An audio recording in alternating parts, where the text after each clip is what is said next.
I'm super excited today to have Steve Lohr, the fire chief of Hagerstown Fire Department, with me. I met up with Chief Lohr about a month ago when I was in Hagerstown. I was visiting a friend of mine, Will Ball, who's a firefighter in Hagerstown, and he reached out to Chief Lohr and told him that I was going to be in town, and Chief Lohr took me to lunch, and we had a great conversation about the things that he's doing in Hagerstown, and I was so inspired by those things. I asked him if he'd be willing to come on and be a guest on the podcast show, and he immediately agreed. And I'm just super excited to have you here. Welcome, Chief. Thank you, Rich.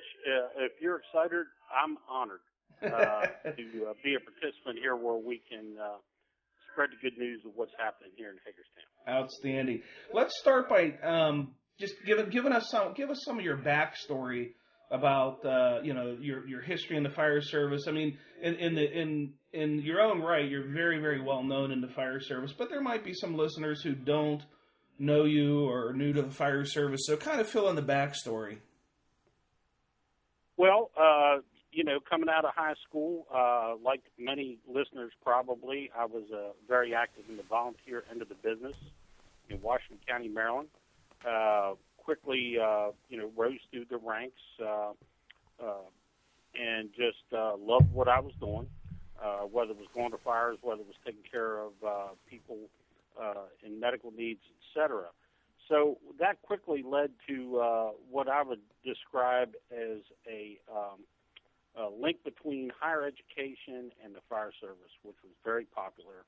This is in 1971, 72. So I've been doing this for more than a minute in one place or another. And all along the way, finished a fire protection engineering degree at the University of Maryland. Hired and worked in Montgomery County, Maryland, where I finished a 30-year career in 2014. Now, sprinkle in with that all kind of assigned jobs, everything from firefighter to battalion chief on the operational end, and later on as fleet chief, where a lot of people around the country know me from the first uniform fleet chief in Montgomery County. 5 years as operations chief, a little over 2 years as fire chief in Montgomery County, suburb of Washington, D.C., about 1,200 employees, and another 200 administrative professionals. Retired at the end of December of 2014 with 30, and as my wife likes to say, I quickly failed retirement.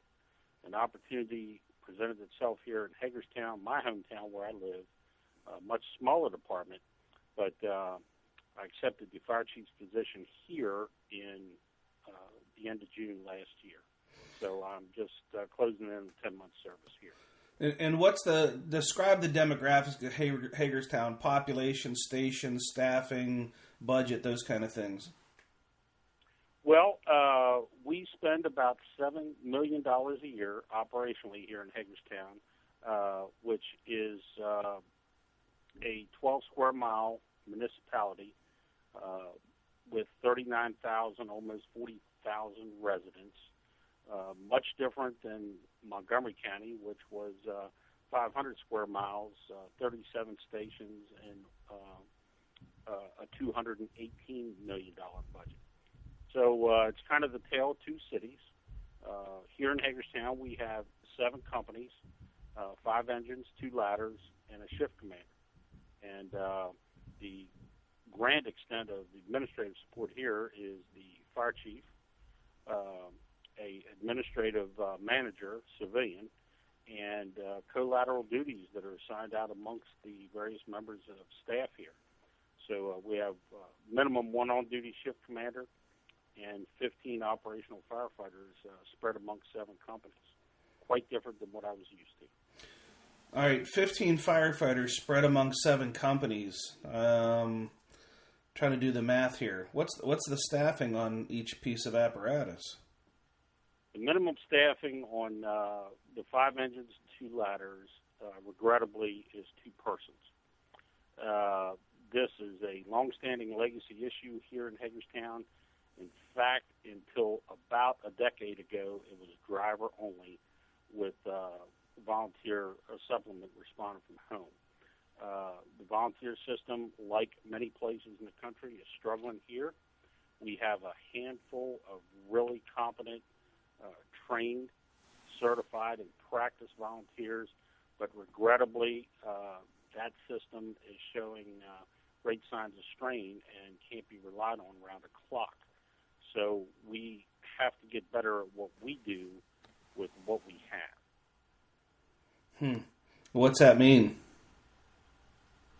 Well, what I think it means is exactly what we were talking about when you were here, Rich, is that everybody has to be trained, certified, and practiced at their job. More importantly, I have to make sure that every single member of the department, whether they have 1 minute on the job or 30 years, really has to be trained and aware of their surroundings. You know, they've been a very successful fire department here, running 1 or 2 pre-connect attack lines into a building that's on fire in really old legacy construction. Hagerstown is an old industrial town that dates back to the mid-1800s in terms of its heyday. 5 different railroads, a lot of industry, a lot of taxpayer-type buildings, and grand homes in those days that have now been converted to 4, 5, 6, up to 9 apartment units in buildings that were built as either duplexes or large single-family homes. It really doesn't get any riskier for a group of firefighters than that, in my opinion. Now, I don't know if anything has changed in the arena of staffing or how they respond yet, but when you got there, if they had a working fire in one of these converted legacy mansion type homes, and I've seen them, I know exactly what you're talking about, that have been turned into apartments. What kind of total response? How many people on the total response would we be talking about that would come from Hagerstown, like on the first alarm to something like that? Well, generally, they would dispatch 3 engines and 2 trucks. That's 10 personnel of the on-duty 15. If any of those units arrived on the scene, it was common practice for the shift commander to upgrade the assignment immediately to a what they call safety dispatch, and bring the remaining units from the city, which was 2 more engines, and assemble all 15 or 16 personnel on the fireground. Like many places in the nation, a series of events would then take place, transfer companies into the city. Automatic aid is present here, so sometimes we would have some help from Washington County companies that either were properly staffed or not. We've seen examples of both. And somewhere along the way, we managed to assemble 20, 25 personnel on the scene to handle most of these incidents. Mm-hmm. And what are some of the coming in? What were some of your safety concerns? And talk us through some of the plans that you either have implemented or things that you're working on now to improve the safety of the members. Well, like many organizations, large or small, I saw some evidence that we had some complacency in place. My personal experience, based on many, many years, regardless of the department, is complacency kills. If you go back and do after actions of just about any bad outcome event in the history of the United States Fire Service, if you look close enough, you will find clear evidence of complacency. So the first thing I did was meet with all personnel, both jointly and individually. And I continue to do that, open up communications, set clear expectations, that no building is worth the life of a firefighter. The classic risk assessment model that we've all trained to, which is, we will risk a lot to save a savable life, but we're not going to risk a lot to save a vacant or abandoned building, which we have more than a few of here in Hagerstown. Now, that was a culture change here. And clearly, there was some personnel who, really didn't agree with that notion. They were in the legacy model of what they want the fire service to be: fast, responsive, put the fire out at all costs, etc. So I would have to say, to directly answer your question, Dr. Gasaway, is that, we took immediate action to both teach and practice situational awareness and risk assessment. And how did you talk me through how you did that? Well, shift meetings.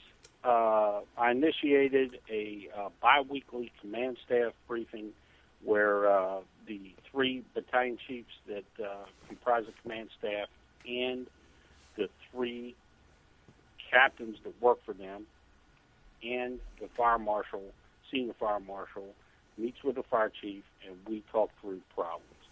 It was clear that our SOG regarding firefighting, although was consistent with many of the things we like to see, how to run a line, how to throw ground ladders, how to position on the fire ground, all those things they've had great success with here on what I would describe as fires up to and including 2 rooms and some change. It's also my experience, and I don't mean this in any critical or negative way, but given the resources the city has provided the fire chief and the on-duty people, if they show up and it's more than that, they struggled to change their game plan. It was generally an offensive firefight regardless of what presented them. They would stay in that fight until they couldn't. They would then withdraw and transition to a more a defensive position, sometimes with master stream, sometimes without. So one of the drills that I always ran, and I ran it here in the first 30 days, was unannounced. 2 engines in the ladder, show up in a parking lot, place 4 traffic cones, roughly 60 by 160. Any way you want to get it done. Establish an uninterrupted water supply.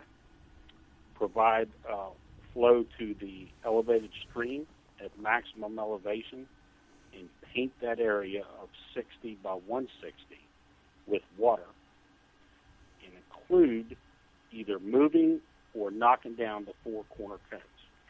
Now, in my mind, that was to simulate a rooftop of a garden apartment or a reasonable-sized commercial building in the city limits. Lot lines here are about 50 by 180. Most of the buildings don't fill the entire lot line. But that was a representative example. Do they position correctly? Can they get a stream going, elevated stream, in a reasonable time? And can they move that stream to be able to knock down a runaway fire in the attic space where they can't get to with hand lines? And good news, they had very efficient results with a couple exceptions. So I think that was the first opportunity that we had to say, well, it's not always pre-connect and a backup pre-connect, that we have to be practiced at other skills, and that's just one of them. Now, let me back up for just a moment. As you were talking about the historic tactics of going down the route of an interior fire attack and then struggling some with the transition if the fire was not able to be controlled timely as a result of those efforts. Had there been, as you know, had there been some near miss events as a result of perhaps being slow to make those transitions historically that you're aware of? Well, certainly, the firefighters here in Hagerstown have been run out of some of the larger commercial buildings when they were in progress with an aggressive interior attack, and had to transition, and sometimes they were good outcomes, sometimes they were not. There has not been an excessive number of injuries here, but there have been a few that would raise the hair on the back of any fire chief's neck that, hey, maybe this isn't the best idea, and this is what we would describe as near miss. Mm-hmm. Whether it was exposure to fire products, smoke, coming close to running out of air, people with orthopedic injuries because they were probably trying to do too much at one time by themselves, and certainly time and time again, people operate without the ability to have teams in place and to be able to communicate as teams with clear expectations. Mm-hmm.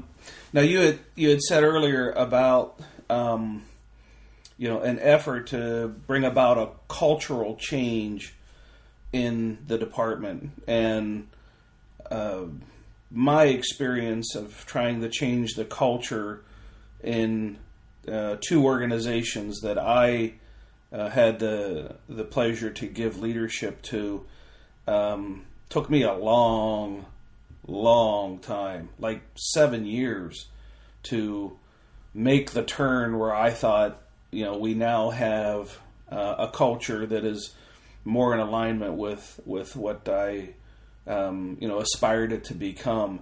Have you experienced a great success or some challenges in trying to shift this culture? Talk me through some of that. Well, I would say a little bit of both. First of all, it was my impression that the folks here are well trained. They are pretty well practiced in the things that they were asked to practice. So we've introduced some new things, as we've already discussed. But more importantly, this culture change thing, I think we're still in a honeymoon period where they are just grateful that the leadership of the organization communicates with them openly and honestly about things. So one of the things that I've done is renew the emphasis on practical skills training. And it is my practice, as I talk to you today, regrettably, we had a fire fatality in the Carolinas in the last 48 hours. Mm-hmm. And as soon as that hit the airways, I pushed that through, the electronic abilities we have to every single member of the Hagerstown Fire Department. And not to be critical of any agency or personnel, but said, hey, let's just keep a learning set of eyes on this incident. This is a firefighter fatality. If it has not been your practice in the past to, other than acknowledge that a fatality occurred, let's watch this. Let's watch what the learning points are from this, and we all learn and hopefully prevent a similar occurrence here. We have talked frequently about fires that have occurred on the various shifts here. We are now in the practice of writing and publishing after-action reports by the shift commanders and, probably 4 different levels of after-action, including everything from the backstep hot wash right up through a written analysis of multiple alarm fires. So I think one of the things that I've dropped the leash on, so to speak, is it is okay to call for help. It was kind of a legacy situation here where there was great pride in the fact that, hey, we did it. We went through 3 bottles. We did whatever. to control this fire. I think we all know that's not in the best interests of the health, safety, and welfare of our personnel, from cardiac events to anything else going on. So I do believe that culture-wise, they realize fully they have a fire chief that cares about each and every one of them. And that's absolutely true. I want this fire department to be the most successful fire department I know. I want to put our people into position to be most successful. And in order to do that, we have to work towards a culture change. Mm-hmm. Finally, I would say that, one of the ways that we've been able to do that here is what I call participative management, not at-my-will management. By meeting frequently these folks, by gathering input and concerns, and letting them be a part of developing change, buy-in seems to be more readily available. Mm-hmm. Now, let me switch the gear a little bit here. I came in from the outside to two different organizations, and some of the things early on, some of the things that were opportunities for improvement jumped right out at me. But then when I went to the my leadership, the city manager, the elected officials, and tried to convince or inspire them to believe that there were opportunities, I often came into roadblocks because they were of the belief nothing's broken, because they're not, their phones aren't ringing off the hook. No, they're not getting complaints from the citizens, and trying to convince them that there were opportunities to improve efficiencies or safety was quite the battle, and often took me a very long time and a lot of effort of carrying the message repeatedly and repeatedly. So kind of talk us through how your approach as to how to get those you report to embrace the vision that you have for what the fire department can become, because I'm guessing some of this is going to take some financial support that then has to come from above you. Yeah, fair enough. So my strategy in every position I've ever held of authority has been, look, there's really three areas we can focus. One is the minimum required by law. The second is what is required by our own policies and procedures. And then third, what are industry best practices? And as we know, they change pretty frequently. So if we start by law, we know that we have the 2 in, 2 out requirement of OSHA. I would say that here in Hagerstown, they were probably checking the box and not really following the letter of the law there. They've been very fortunate, like many fire departments, who choose to find a way to either sidestep or avoid that conversation at all. Financial resources are probably the number one problem here in this region, not just the city of Hagerstown, but there is no dedicated, sustainable revenue source for public safety, fire rescue in particular, here in Hagerstown and Washington County. That is a problem. I've put in writing to everyone that will listen that I believe is the number one goal of public safety here is we have got to wrestle that to the ground, because as you've already identified, some of this simply cannot be accomplished without resources. Now, do we meet the minimum intent of 1710 with 15 people and a shift commander? Yes, we do. Can we deploy those safely on most of our fires? Yes, we can. Do we have a building stock, big box stores, new townhouses, garden apartments, lightweight construction that, frankly, this fire department is not used to dealing with, that present an unusually high risk on the fringes of our response area that we get to with less than those 15 people on automatic aid? Yes, we do.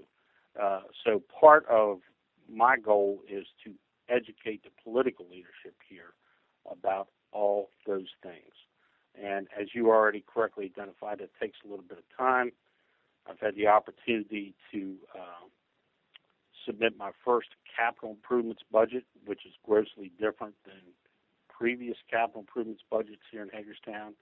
Whether or not that will make it to the finish line by the end of May, as proposed, we just have to wait and see.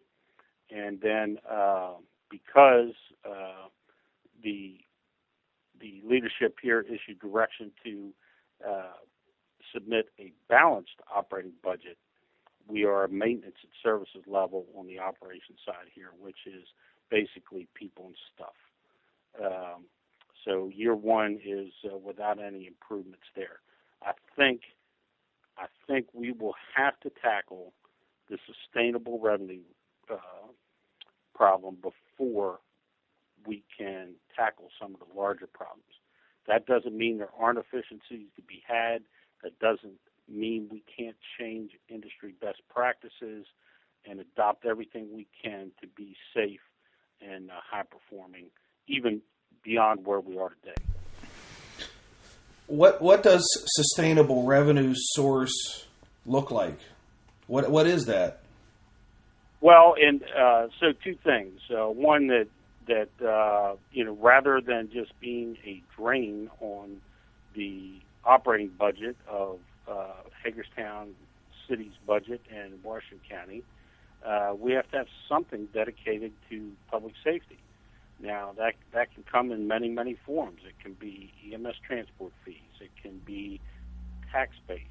It can be a fee for flushing toilets, and any number of other things that have been practiced around the United States. But the truth is here, it comes out of the tax base now. It's not dedicated. I think most of the citizens and the political leaders have pretty low expectations for what the fire department does. In their mind, they view it as it's still 1965, and the volunteers will come in their car and they will take care of business, and every once in a while we lose a couple buildings downtown, or we have a couple fire deaths or whatever, where I view most of that as something we can have much better outcomes with. Now, boy, what you described there it gave me a flashback. So how do you get the elected officials to come to grips with this isn't the 1965 fire department anymore? Because a lot of them, even in the cities that I worked in, wanted to hold on to that model, which it makes sense because it's an inexpensive model. The cheapest way to provide service is with volunteers, for sure. But that model in many, many cities, including Hagerstown, I believe, is not sustainable, and for you probably hasn't been sustainable for quite a while. But you're the new chief. The previous chief, whether they advanced these issues to the elected officials or not, I don't know. But here comes this new guy, and all of a sudden now we seemingly have all these new problems. So are these problems real, or is this just the wish list of a new chief trying to make Hagerstown like Montgomery County? Well, I think there's a little bit of both. Certainly here in Hagerstown, like most other municipalities in the United States, the Great Recession has been a game changer. In fact, it's almost crippled the city of Hagerstown when you look at the grand scheme of reduction in real estate property values, reduction in tax base, The revenue stream just isn't here as it was once when this was a great city. We are on the upturn, I believe. There's evidence downtown that some of this is coming back, but with real grown-up problems. So in fairness to the political leaders here, I would say that their view is through a much wider lens. And even though all the things we just talked about are really, really important for the fire department, they might not be the most important to the political leadership. We're still worrying about how do we get electricity to buildings, how do we maintain underground water service, how do we develop the depressed areas of the city and provide incentives, for street maintenance and all those other things. So I think part of my job is to not only respect that, but to participate in it, and also to make sure that the employees and volunteers of the Hagerstown Fire Department realize that there is a city of Hagerstown beyond the borders of the Hagerstown Fire Department. So one of the things that we're doing is participating in every way possible to help the city with whatever comes down the street. Planned events, community risk reduction out amongst the community, being involved every day. Hagerstown has one of the, and this is a legacy program that they should be very, very proud of, one of the most aggressive smoke detector installation and maintenance programs I've ever seen. So not only have we pledged to maintain that, but expand upon it as well. And currently we have a grant in application partnering with Children's Village of Washington County here that educates every single second grader in the Washington County school system, Hagerstown included, on both law enforcement and other public safety prevention measures. So we are a very active participant in that. We send people on duty to teach at that facility, and we will be the arm of checking, installing smoke detectors with 10-year batteries, hopefully jointly funded through grant opportunity there. Yeah, nice. Let me switch gears again here. You acknowledge that there have been some systemic challenges with attracting and retaining volunteers in the system there, and perhaps that has degraded slowly over time. Is there anything in the plans for you to try to resurrect or rebuild a volunteer base, or are you of the belief that maybe that's beyond happening now in Hagerstown? Well, when I look around this community, I see people that are starving to participate in something meaningful. So the way I like to describe the situation is that, look, this city at this moment in time is simply not resourced to be able to expand the career firefighting force. It's really that simple. As you might expect, and as some of our listeners might expect, that is hateful news to the career workforce. Volunteers receive that message in a different way. They want to be included. So my goal there is that everybody counts, not everybody, but everybody. But with a qualifier, whether you are a career employee of the Hagerstown Fire Department or a volunteer, my expectation is that you are trained, certified, and practiced. So it is my job to provide those opportunities. So one of the programs we've implemented here is joint training during volunteer-friendly hours twice a week, Tuesday evening, Saturday day, of which the on-duty career resources participate in, as do any available volunteers, not just within the city boundary, but the companies that surround the city and run with us regularly on automatic aid dispatches. So that has had mixed results to date. I just left the meeting actually yesterday about some things we can do to tune that program up, but I hope that it really spreads and catches, and that we get people to step up from the volunteer side and say, hey, this is a good idea. I can go here and get meaningful training that will help me be the best I can be, and more importantly, guarantee their safety when they're doing a job that we've asked them to do. Mm-hmm. It'll be interesting to see how that, what kind of success you're able to traction you're able to get with that.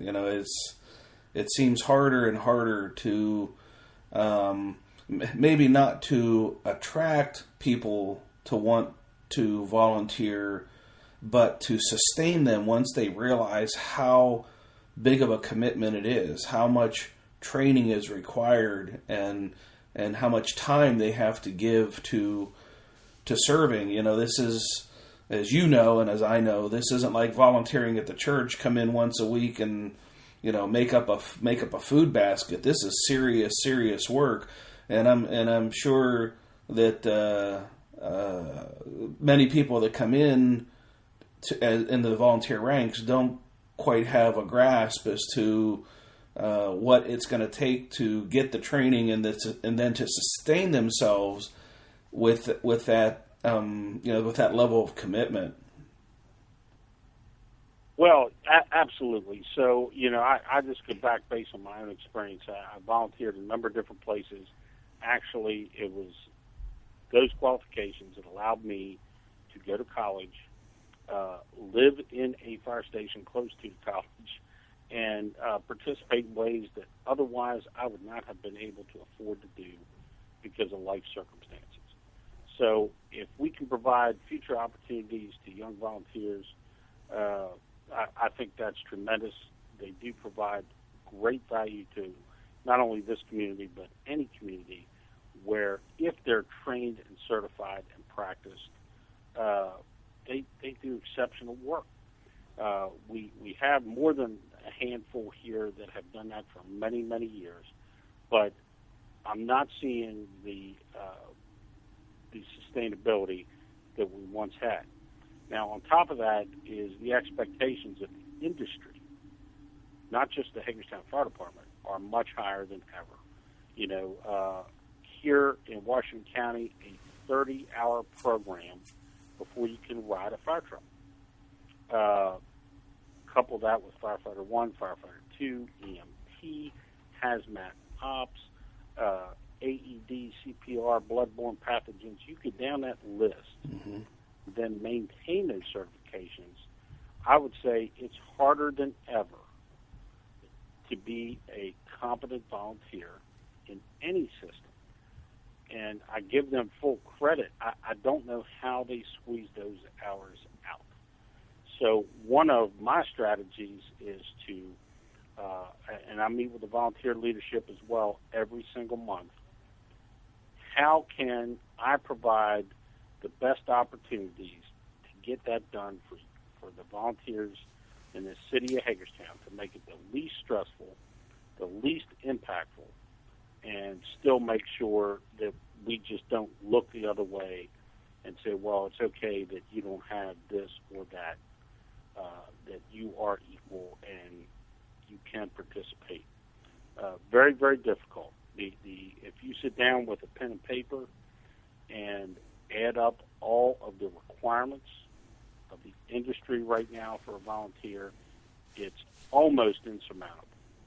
Almost insurmountable if you're trying to go to school, work a job, raise a family, and do all the other things that volunteers have to do to sustain themselves.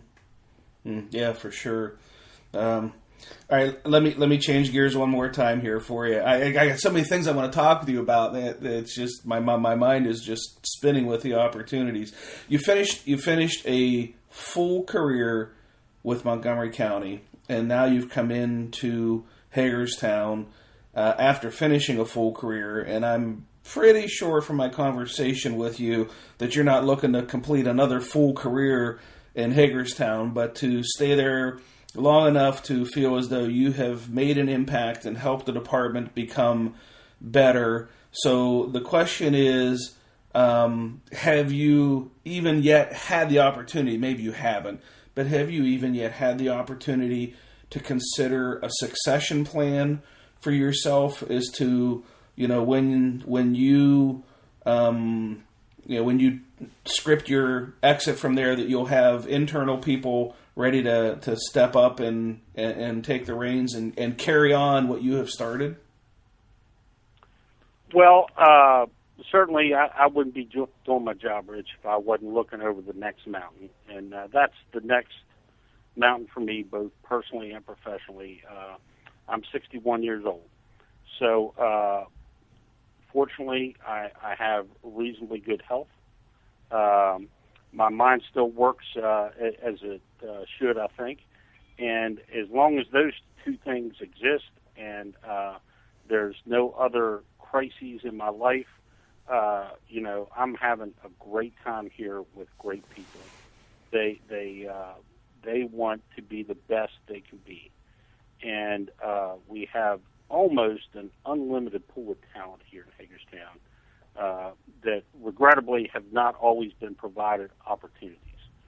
So one of the things I've done in that regard is request additional training resources to be able to expose them to things other than Hagerstown, Maryland.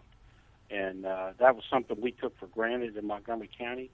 I count my lucky stars every time I think about it, that the leaders I had there over the years, over many years, and the resources we had available to participate in everything from committee work to fire safety research, apparatus procurements, everything possible in our business. As you said, Montgomery County was very well known, and therefore most of the people that come out of that place were really well known.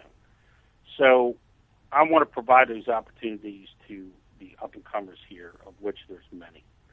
And so whether I'm here for a minute or more than a minute, when we pass the baton, I hope I can recommend to the leadership in the city here that, look, we have some great internal candidates that should be considered for any opportunities to present here.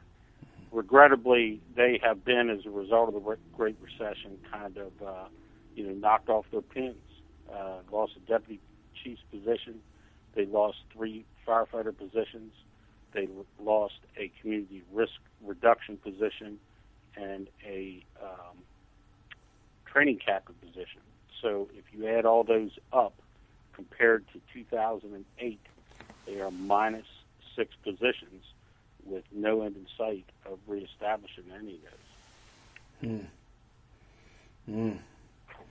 That in a department with that limited of staffing, that loss of 6 positions is very, very significant. That's a healthy percentage of the overall staff that department had. Absolutely. And you know what that does to not only your ability to maintain, but to improve, and the overall effect that has on morale. It's almost the perception is that there's just no hope. So that gets back to the whole, as I look over the landscape here, our number one job is sustainable revenue so that we can begin to restore not only what they once had here, but to grow with the environment. This is an active fire department. We go to fires here. We go to lots of EMS runs. like many places in the country, particularly places that are depressed, we have a heroin problem here that is almost unparalleled. I would match it against some of the larger cities in our country. That's a big problem in many places. As I travel around, that's one of the questions that I ask my hosts now is about that particular problem, and it's near epidemic in many cities, and that's another conversation for another day. I don't know that we're going to be able to necessarily bring any solutions to that, but we certainly are the providers of the care that comes along with that significant problem that we're facing in our society. All right, Chief, I've kept you for about 45 minutes now, and I appreciate you giving me the gift of so much of your time to share your experience, to share your vision, and if for so long as the sustainable revenue issue can be resolved, I think we're going to see some really, really great things coming out of Hagerstown, and probably even great things in spite of the revenue, because of the vision that you have, the experience that you have, and the cultural shift that you're making, and the team that you're building, and how you're doing it. Thank you for coming along and sharing some of that with us today. My pleasure, Rich, and thank you for thinking of me. Any time that we can share good and bad news here in Hagerstown, we're happy to do that. There's so many good things happening here. Let me finish, if you will. We had a gentleman in his late 70s at his local business, collapsed on the floor. The secretary calls 911. Police cruiser equipped with an AED happened to be a block away. One of our local engine companies was on the air, initiated CPR right behind the AED. That gentleman is walking planet Earth today because in spite of all our difficulties and problems, the system worked. So Nice. Fiercely proud of that and the people here that do that at one place or another every single day, collaborating across agencies, in spite of the money problems, in spite of all these other resources, just continue to serve the citizens. Oh, what a great story! What a great way to end on such a uber up note. Thanks again, Chief, for coming along. Okay, thank you. You've been listening to the Situational Awareness Matters radio show with Dr. Richard B. Gasaway. If you are interested in learning more about situational awareness, human factors, and decision-making under stress, visit SAMatters.com. If you are interested in booking Dr. Gasaway for an upcoming event, visit his personal website at richgasaway.com.